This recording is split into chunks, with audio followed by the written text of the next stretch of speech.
చదివి ఇక్కడ ఉద్యోగాలు సంపాదించినటువంటి వాళ్ళు మీకు పదే పదే చెప్తూ ఉంటాం, చదవండి చదవండి అని. ఇందాక ఒక మాట చెప్పారు సార్, మేము ఎప్పుడు క్లాసులో కూడా మాట చెబుతూ ఉంటాం, మీరు ఏ పాఠశాలలో అయితే చదువుకున్నారో ఆ పాఠశాలకు హెచ్చుగా రావాలి. మేము చాలాసార్లు మీకు చెప్పాం, అవునా? ఆ ఆనందం వేరు, అది వేరు.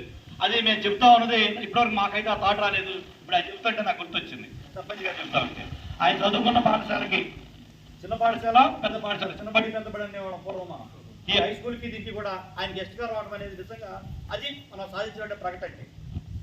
ఎప్పుడు కూడా మనం చదువుకున్నటువంటి పాఠశాలకి మనం గెస్ట్గా రావడం. రెండోది కూడా చెప్తా ఉంటాం, ఎప్పుడు కూడా మీరు పెట్టే సందర్భం ఆటోగ్రాఫ్గా ఉండాలి. ఆటోగ్రాఫ్గా వచ్చి మిమ్మల్ని అడగాలి. ఆ విధంగా ఎదిగినప్పుడే బాగుంటుంది. ఆ విధంగా ఆయన ఎదిగారు, చూపించారు. మనం కూడా మన గ్రామం నుంచి అలా అన్ని రంగాల్లో కూడా ఎదిగి మంచి పేరు ప్రతిష్టలు తీసుకురావాలి.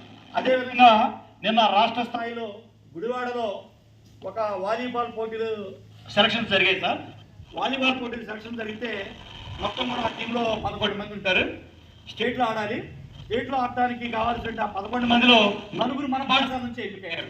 అది నిజంగా స్థాయిలో విజయవాడలో ఆ పోటీలు జరుగుతాయి. ఆ పోటీల్లో పోయినసారి కూడా రామశెట్టి సాయి అతను వైజాగ్ వెళ్ళి విజయనగరం వెళ్ళి ఆడిచ్చాడు. ఇద్దరు రాలేదు. వీళ్ళు రాత్రి సుమారు 10 గంటలైంది రాత్రి వాళ్ళు ఇంటికి వచ్చేటప్పటికండి. మొత్తం కూడా 9 ఎంపికయ్యారు. ఈ 9 కూడా రేపు రాష్ట్ర స్థాయిలో వాలీబాల్లో నిలిపారు. ఎక్కడ ఉన్నటువంటి మన మారుమూల ఉన్నటువంటి గంగినేని రాష్ట్ర స్థాయిలో నిలిపారు వీళ్ళు వాలీబాల్. వాళ్ళకు కూడా మేము చప్పట్ల ద్వారా అందరికీ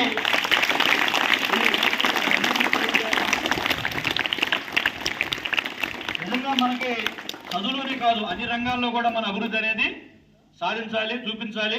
గంగినేని మరి మన పటంలో గంగినేని ఎక్కడుందో అనేది వెతుక్కుంటూ రావాలి. ఆ విధంగా చేయాలని విద్యార్థుల్ని మేము అందరం కూడా మా అందరి తరఫున కూడా మనస్ఫూర్తిగా దీవిస్తూ ఆశీర్వదిస్తూ, మరి ఎన్ని పనులు ఇందాక చెప్పారు మనకి. తర్వాత మనకి ఎన్ని పనులు ఉన్నా కానీ సర్పంచ్ గారు కానివ్వండి, మనకు వచ్చేవాడికి ఎంపీటీసీ గారు, మనకు వచ్చేవాడు రామకృష్ణ గారు కానీ, పెద్దరు గారు, వార్డు మెంబర్ గారు, మరి అలానే రజనీ గారు పాపం మేము 8:30 అని చెప్పాము, ఆమె 8 గంటలకే వచ్చారు పాపం మేడం గారు. అలా వచ్చినందుకు ప్రతి ఒక్కరికి కూడా హృదయపూర్వక నమస్కారాలు తెలియజేసుకుంటూ, ఒక గ్రూప్ ఫోటో ఇది మా పిల్లలు ఎవరైతే రాష్ట్ర స్థాయికి వెళ్ళారో మరి గ్రామ పెద్దలతో ఒక ఫోటో తీర్చుకున్న తర్వాత ఈ యొక్క కార్యక్రమాన్ని ముగించుకుందాం. దయచేసి ఈ విద్యార్థుల్ని కొంచెం ముందు రావాల్సిందిగా కోరుతున్నాం. రండమ్మా.